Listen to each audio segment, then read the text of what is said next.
오늘 아침에 우리에게 주시는 하나님 말씀은 구약성경 잠언 15장 18절 말씀입니다.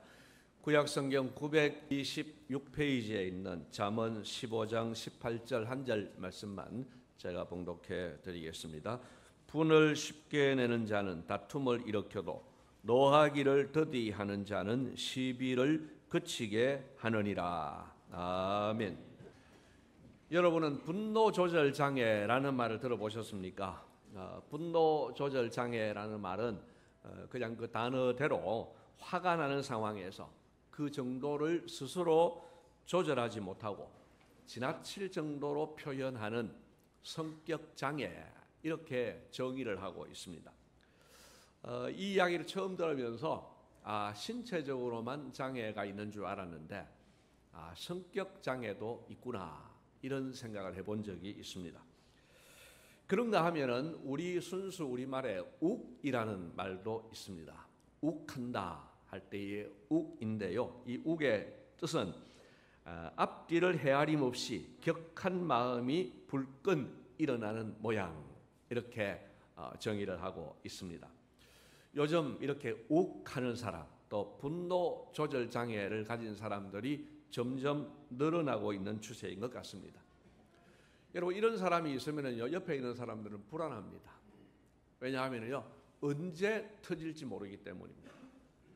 혹 가정이 화목하고 화기애애한 분위기가 조성되어 있는 시간마저도 마음을 놓지 못하는 겁니다.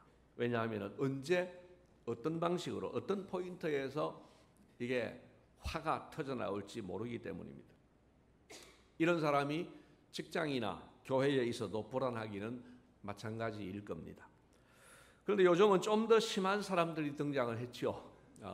소위 말해서 묻지마 칼부림, 이런 것들이 이제 사회에 큰 문제가 되기도 했습니다. 이유도 없이 전혀 상관없는 그런 불특정 다수를 향하여서 흉기를 휘두르는, 그래서 많은 사상자를 낸 이런 사건들이 우리나라 국민들을 불안하게 하고 있습니다.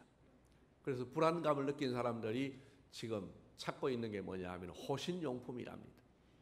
어디든지 나를 보호해야 되겠다. 그래서 실제로 이제 길거리를 다니면서도 누가 나를 찌른지 모른다, 이런 불안함을 가지고 검색 순위 1위 호신용품, 이런 뉴스를 본 적이 있습니다. 그래서 나를 지키기 위해서 호신용품을 구입해야 되는 이제 이런 사회가 됐습니다. 호신용품도 뭐 다양하더라고요. 가스총, 전자호루라기, 또는 전기 충격기, 또는 페퍼 스프레이, 이런 것들 다양한데 실제로 이제 구입을 하더라, 이 말입니다. 여기 계신 분들은 분노 조절 장애를 가진 분은 없을 줄 압니다. 그러나 나는 분노와는 상관없는 사람이야, 이렇게 생각하시면 곤란합니다. 우리 모두가 사실은 분노와 무관할 수가 없습니다. 평소에 나는 지금까지 살아오면서 화 한번 낸 적이 없어, 그런 사람이라 할지라도 어떤 지금까지 경험해보지 못한 특별한 상황에 부닥치면 나도 모르는 내가 나올 수 있습니다. 그래서 분노는 모든 사람과 관련이 있습니다. 그래서 성경도 분노에 대한 말씀을 많이 하고 있습니다. 여러분, 성경은 우리에게 이 분노에 대해서 어떻게 하라고 합니까? 특히 하나님의 자녀인 우리는 분노를 어떻게 해야 되겠습니까? 분노를 다스려야 한다고 말씀합니다. 그래서 오늘 설교 제목이 분노를 다스리는 사람들입니다. 분노를 다스리는 사람들이 누구냐? 우리라는 거예요. 우리 성도는 분노를 다스리는 사람들이어야 하고 또 분노를 다스리는 사람들이라는 것입니다. 자, 성도인 우리는 왜 분노를 다스려야 합니까? 오늘 두 가지 이유를 말씀을 드리고 어떻게 하면 분노를 다스릴 수 있는지에 대해서 잠시 말씀을 드리려고 합니다. 첫째로 우리는 분노를 다스리면 범사에 유익이 많기 때문에 분노를 다스려야 합니다. 오늘 본문을 다시 한번 보십시오. 분을 쉽게 내는 자는 다툼을 일으켜도 노하기를 더디하는 자는 시비를 그치게 하느니라고 했습니다. 여러분, 우리가 다툼을 일으키는 것에 대해서 대수롭지 않게 생각할 수 있습니다. 왜냐하면 이 땅에 너무 많은 사람들이 다툼을 일으키고 있기 때문에 그렇습니다. 뉴스를 보십시오. 여당과 야당, 진보와 보수 사이에 다툼이 그치지를 않습니다. 노사 간, 세대 간, 또 남북 간, 동서 간 다툼은 계속 일어나고 있습니다. 그래서 뉴스의 대부분이 다툼이 주된 내용들입니다. 얼마나 신랄하게 다투는지 모릅니다. 지도자급들이 뉴스에 나올 만한 분들이 그러고 있으니까 그래도 되는 모양이다 이런 생각이 드는 거죠. 여러분 거리에 붙어있는 현수막을 보십시오. 현수막의 대부분은요 야당을 공격하는 현수막 그리고 여당을 공격하는 현수막 이게 세트로 붙어 있어요. 요 백옥에도 가면은 세트로 붙어 있어요. 여기 럭키 무지개 아파트에 나오면은 거기도 세트로 붙어 있어요. 세트로 이렇게 저렇게 낯뜨겁게 상대방을 공격을 하는 것이 과연 참 잘하는 걸까? 어느 고등학생이 그 야당 대표 앞에서 그렇게 양쪽을 다 이야기하지 않습니까? 이런 것들이 민생만큼이나 중요하냐고 그렇게 고등학생으로부터 질타를 받는 이런 우리 시대입니다. 심지어는요 교회 안에도 다툼이 있는 거예요. 우리 교회 안에도 다툼이 없겠습니까? 있을 거예요. 있어요. 그런데 우리 교회 안에서 일어나는 다툼은 찻잔 속의 태풍 이렇게 이야기할 수 있는 이런 정도라고 하면은 진짜 태풍처럼 다툼이 있는 교회들도 꽤 많이 있습니다. 자, 이렇게 다툼이라는 것이 일반화되다 보니까 부작용이 나타나는 거예요. 뭐냐? 그래도 되는 모양이구나. 너도 화내는데 나도 화내고 이렇게 다투면서 사는 것이 일상이 되는 거지. 이렇게 생각할 수 있습니다. 그러나 아닙니다. 우리 성도는 하나님의 말씀을 들어야 합니다. 여러분 마태복음 5장을 보면은요. 예수님께서 팔복을 말씀하십니다.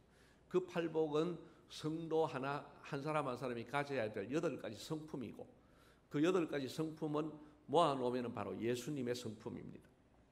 마태복음 5장 9절에 이런 말씀을 하십니다. 마태복음 5장 9절 같이 읽겠습니다. 화평하게 하는 자는 복이 있나니 그들이 하나님의 아들이라 일컬음을 받을 것이며. 자, 이 글을 그대로 두고 한번 보십시오. 화평하게 하는 자는 하나님의 아들, 즉 하나님의 자녀라 일컬음을 받는다는 거예요. 사람들이 화평하게 하는 사람을 보면 저 사람들은 하나님의 자녀들이구나.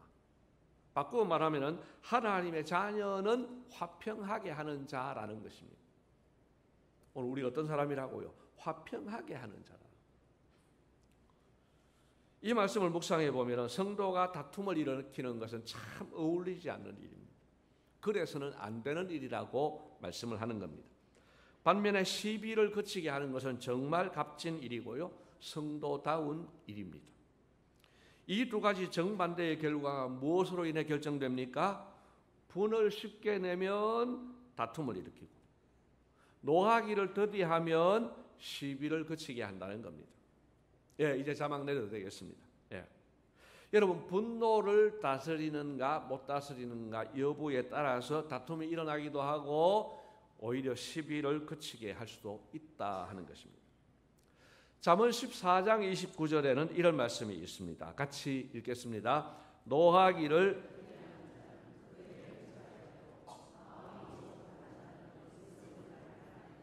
아멘. 여러분 잠언이 가장 강조하는 단어가 지혜입니다. 여러분 잠언 필사를 많이 하셨는데요. 100명 이상 되시는 분들이 100수십 명 되는 분들이 잠언 필사를 금년도에 하셨는데 거기서 계속해서 강조하는 단어는 지혜입니다. 오늘 여기 잠언 14장 29절에 명철한 자는 바로 지혜로운 자를 이야기합니다. 그러니까 노하기를 더디하는 자는 명철한 사람, 즉 지혜로운 사람인데 반면에 마음이 조급하고 쉽게 노하는 자는 어리석은 자다라는 거예요. 근데 여기에 명철한 자와 지혜로운 어리석은 자 하면은 점잖게 표현해 놓으니까 이 온도의 차를 잘 모를 수 있습니다. 그런데요 잠언에서 여기 지혜로운 자, 명철한 자는 최상급입니다. 어리석은 자는 최하급입니다. 이게 엄청난 대조입니다. 분노를 어떻게 하느냐에 따라서 최상급의 지혜로운 사람이 되기도 하는가 하면은 어리석은 자가 되기도 한다는 거예요. 잠언 16장 32절에는 이런 말씀도 있습니다. 같이 읽겠습니다. 노하기를 더디하는 자는 용사보다 낫고 자기의 마음을 다스리는 자는 성을 빼앗는 자보다 나으니라. 아멘. 노하기를 더디하는 자, 즉 자기의 마음을 다스리는 자가 얼마나 대단한지 용사보다 낫고 그리고 성을 빼앗는 자보다 낫다고 말씀하고 있습니다. 뿐만 아니라 예수님의 육신의 형제인 야고보는 이런 말씀을 했습니다. 야고보서 1장 20절에 사람이 성내는 것이 하나님의 의를 이루지 못함이라고 했습니다. 하나님의 의가 뭐냐? 하나님의 의는요, 하나님이 원하시고 인정하시는 그리스도인의 올바른 행위, 올바른 모습입니다. 그러니까 바꿔 말씀드리면 성내는 것은 하나님이 원하시는 삶을 불가능하게 만든다는 겁니다. 충격적인 말씀입니다. 아이고 나는 성격이 그냥 그래. 내 타고난 천성이 그래. 내 수십 년 이렇게 살았는데 어떡해. 나는 그냥 그런 사람이니까 봐줘. 여러분 이게 아니라는 거예요. 오늘 성경은 이 주제를 중요하게 다루고 있습니다. 그렇게 넘어갈 내용이 아니라는 거예요. 자, 정리를 해봅시다. 분노를 다스리지 못하면 어떻게 됩니까? 다툼을 일으키고 내가 어리석다 하는 것을 나타내는 것이고 또 무엇보다도 하나님이 원하시는 삶을 불가능하게 만든다는 거예요. 말하자면 심각한 결과를 초래한다는 겁니다. 반면에 분노를 다스리면 어떻게 됩니까? 시비를 그치게 해서 화평하게 합니다. 명철한 사람으로 인정을 받으며 또한 성을 빼앗는 자보다 낫다는 그런 사람으로 인정을 받습니다. 말하자면 범사에 큰 유익이 있다는 겁니다. 물론 사람이 완벽하게 분노를 다스리지는 못할 겁니다. 때로는 의로운 분노가 필요할 때도 있습니다. 성경도 우리가 감정 없는 자가 되라고 요구하시지 않습니다. 노하기를 어떻게 하라고요? 노하기를 더디하는 자라고 합니다. 여러분 이 노하기를 더디하는 자로 번역된 이 원어가 참 재미있어요.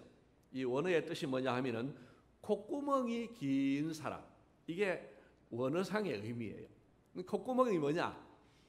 이스라엘 사람들은 이 콧구멍이 화를 내는, 화를 표출하는 곳으로 인식한다는 거예요. 근데 그 콧구멍이 기니까 어때요? 이 화가 조금 늦게 나온다. 화가 조금 늦게 나오. 이게 노하기를 더디하는 자라는 겁니다. 이게 분노를 급하게 발하지 않는 자, 성급하지 않고 인내함으로 자신의 감정 표출을 절제하는 신중한 사람이 되라 하는 것입니다. 여러분 분노를 다스리지 못하면 잃는 것이 너무 많습니다. 반면에 분노를 다스리면 범사의 유익이 많습니다. 이 사실을 명심하고 우리 모두가 분노를 잘 다스릴 수 있기를 축복합니다. 두 번째로는 하나님께서 친히 모범을 보이시면서 이것을 명령하셨기 때문에 우리는 분노를 다스려야 합니다. 여러분 시편 103편 8절에 하나님은 노하기를 더디하시는 분이라고 했습니다. 여기뿐만 아니라 여러 곳에서 하나님은 노하기를 더디하신다고 하셨습니다. 이 지점에서 우리가 반드시 기억하고 명심해야 될 사실이 하나 있습니다. 그것은 우리가 지금 이 자리에 있는 것이 하나님의 오래 참으심 덕분이라는 사실입니다. 다르게 표현하자면 하나님께서 나에 대해서 우리에 대해서 노하기를 더디하신 덕분에 우리가 하나님의 자녀 자격을 유지하고 있다는 것입니다. 제가 우리 교회에서 한 두세 번은 이야기했던 것 같습니다만 그래도 이 비유가 참 맞겠다 싶어서 이 비유를 한 번 더 말씀을 드립니다. 혹 이전에 들었던 분들도 처음 듣는 것처럼 그렇게 한번 묵상해 주시면 좋겠습니다. 어떤 목사님이 기도원에 금식 기도를 하러 갔어요. 금식 기도 힘들지만은 은혜롭게 잘 마쳤습니다. 금식 기도를 하고 내려오는데 배가 얼마나 고픈지 몰라요. 여러분 금식 기도 하루 이틀만 해봐도 먹고 싶은 게 얼마나 많은지 몰라요. 평소에는 뭐 별로 생각하지도 않던 것들까지 막 떠오르고요. 그래요.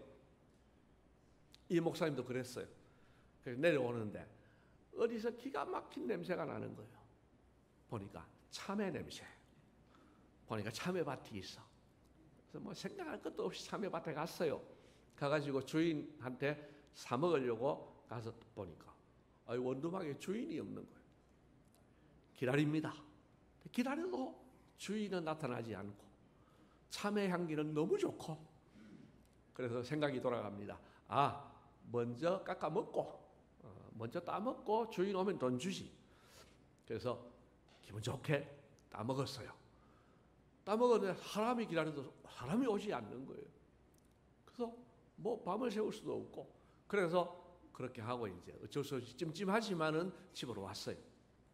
근데 집에 와서 곰곰이 생각해 보니까 의도적인 것은 아니었지만 결과적으로는 금식기도 하고 나서 처음 한 일이 참외 도둑질이라. 고민이 되는 거예요. 그러면서 또 갑자기 이런 말씀이 떠오르는 거예요. 손이 범죄하면은 손을 찍어버리고 영생을 얻는 것이 두 손 들고 지옥 가는 것보다 낫다 하신 예수님 말씀이 생각이 나는 거예요.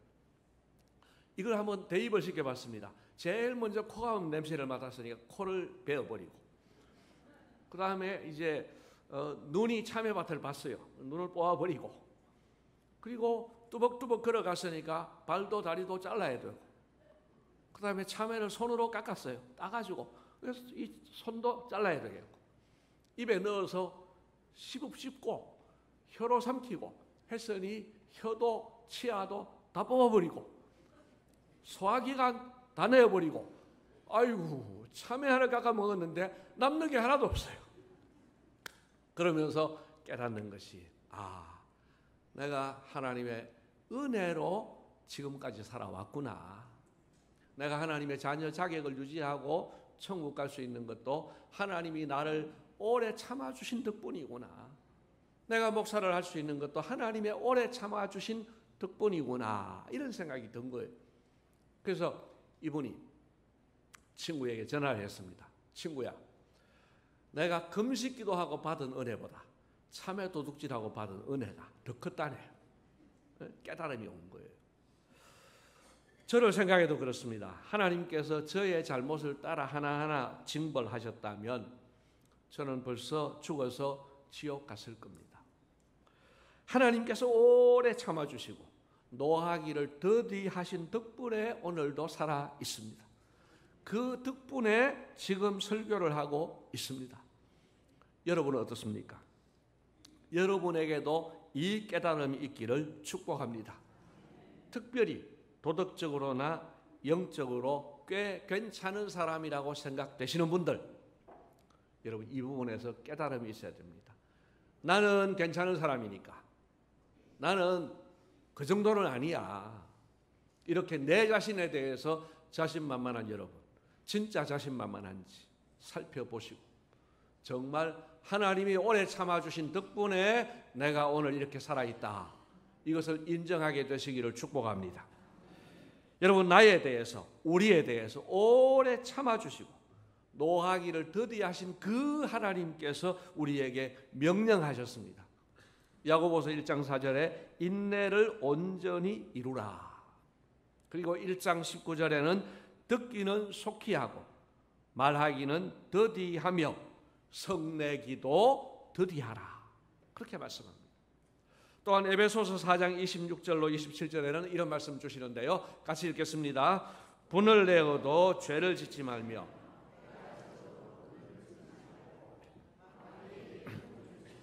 아멘. 여러분, 노하기를 더디하시는 하나님 덕분에 우리가 살게 되었는데 그 하나님께서 우리에게 노하기를 더디하라고 명령하셨습니다. 어떻게 해야 되겠습니까? 순종해야 됩니다. 마태복음 18장에 예수님께서 용서에 대한 교훈을 하시면서 이런 말씀을 하셨지요. 한 사람을 예를 듭니다. 한 사람이 임금에게 1만 달란트를 빚졌는데 이 1만 달란트는 자손 대대로 갚아도 못 갚을 돈입니다. 엄청난 돈입니다. 그러니까 이 사람이 임금에게 막 용서를 비니까 용서를 해주고 풀어주었어요. 자, 이 사람이 A라 칩시다. 근데 이 A라는 사람이 그렇게 용서를 받고 갔는데 B라는 사람을 만나는데 B는 이 A에게 빚진 사람이에요. 그러니까 A가 B에게 너 돈 내놔. 얼마를 빚졌느냐? 100데나리온이에요. 한 데나리온은 하루의 품삯입니다. 10만 원을 잡으면 1000만 원이 될 거고 20만 원을 잡으면 2000만 원이 되는 거죠. B에게 빚을 갚으라고 멱살을 잡고 독촉을 했습니다. 그러니까 이 B라는 사람이 엎드려서 참아달라고 간구했습니다. 그러나 이 A는 매정하게 이 B를 감옥에 보냈습니다. 이 두 가지 모습을 다 본 동료들이 이거는 아니다 싶어서 임금에게 보고를 했습니다. 그때 임금이 어떻게 반응합니까? 다시 풀어준 A를 부릅니다. 불러서 뭐라고 말씀하느냐? 내가 너를 불쌍히 여김과 같이 너도 네 동료를 불쌍히 여김이 마땅하지 아니하냐? 그러면서 다시 감옥에 넣어버렸습니다. 여러분 오늘 말씀과 어떻게 연결이 됩니까? 우리는 노하기를 더디하시는 하나님 덕분에 살아난 사람들입니다. 그럼 하나님께서 우리에게 무엇을 원하십니까? 너희도 다른 사람에 대하여 노하기를 더디하는 것이 마땅하지 아니하냐? 이렇게 말씀하시는 겁니다. 우리는 이 명령에 순종해야만 하는 사람입니다. 왜냐? 그 혜택을 이미 내가 받았기 때문에 그렇습니다. 여러분 성도의 대인관계는 사람과 사람 사이에 1대1로 생각하면 문제가 잘 해결되지 않습니다. 객관적으로 보면 잘못한 사람이 있어요. 나를 분노케 하는 사람들도 있고요. 내가 타인을 분노케 할 수도 있습니다. 여러분 잘 생각하셔야 됩니다. 우리는 내가 다른 사람을 분노케 한다는 그 사실을 자꾸 잊어버려요. 그러나 나도 다른 사람을 분노케 해요. 이건 내 시각으로 볼 것이 아니고 객관적인 시각으로 봐야 되고 타인의 시각으로 봐야 됩니다. 그래서 우리는 특별히 내가 타인을 분노케 하지 않도록 원인 제공자 되지 않도록 정말 노력하셔야 됩니다. 그리고 나를 분노케 하는 사람이 있을 때 우리는 어떻게 해야 됩니까? 먼저 하나님을 바라보아야 합니다. 하나님을 먼저 보고 그 사람을 바라보면 노하기를 더디할 수 있습니다. 우리가 분노를 다스리는 것은 정말 힘든 일입니다. 그래서 분노를 다스리기 힘들 때 나에 대해서 참아주신 하나님을 생각해야 합니다. 그리고 또 하나 생각할 게 있습니다. 마귀를 생각해야 됩니다. 마귀가 어떤 존재냐? 나의 분노와 너의 분노를 조장해서 한몫 챙기려고 하는 자가 마귀입니다. 우리로 하여금 하나님의 의를 이루지 못하게 하려는 자가 마귀입니다. 그래서 에베소 기자는 그에게 틈을 주지 말아라고 말씀하고 있습니다. 여러분, 이 구체적으로 어떻게 분노를 다스릴까? 제가 한 가지 예만 들고 말씀을 마치겠습니다. 요즘 TV에 한 번씩 그런 캠페인이 나옵니다. 안전을 위해서 5초만 보셨죠? 저도 여러분에게 5초만 이야기를 하겠습니다. 5초 동안에 뭐 하느냐? 나에 대해서 노하기를 더디하시는 하나님 생각 2초만.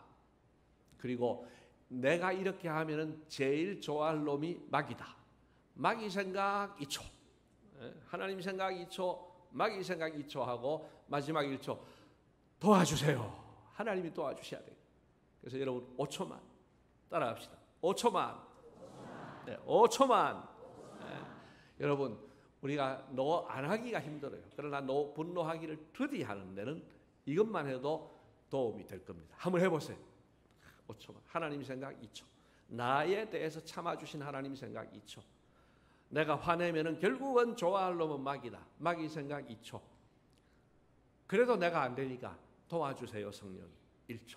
그렇게 5초만 해보면서 우리의 분노를 다스리면 좋겠습니다. 주님께서 사랑하시는 성도 여러분, 하나님은 우리에게 거룩을 요구하십니다. 거룩은 전 영역에서입니다. 거룩이 뭡니까? 다른 집 자녀와는 구별되라는 거예요. 보통 사람과 다르게 반응하라는 거예요. 분노할 만한 상황에서 대부분의 사람들이 분노했습니다. 그때도 하나님의 자녀인 너희는 다르게 반응해라. 즉 노하기를 더디하라는 것입니다. 질문이 나옵니다. 하나님 너무하지 않습니까? 하나님 답변하십니다. 너무한 것 아니다. 이유가 있다. 그 이유 첫째는 쉽게 분노하면 잃는 것이 너무 많은 반면에 노하기를 더디하면 범사에 유익이 많기 때문이다. 두 번째 이유는 하나님께서 나에 대해서 우리에 대해서 노하기를 더디하는 모범을 보이시면서 명령하셨기 때문에 우리는 분노를 다스려야 된다고 말씀하십니다.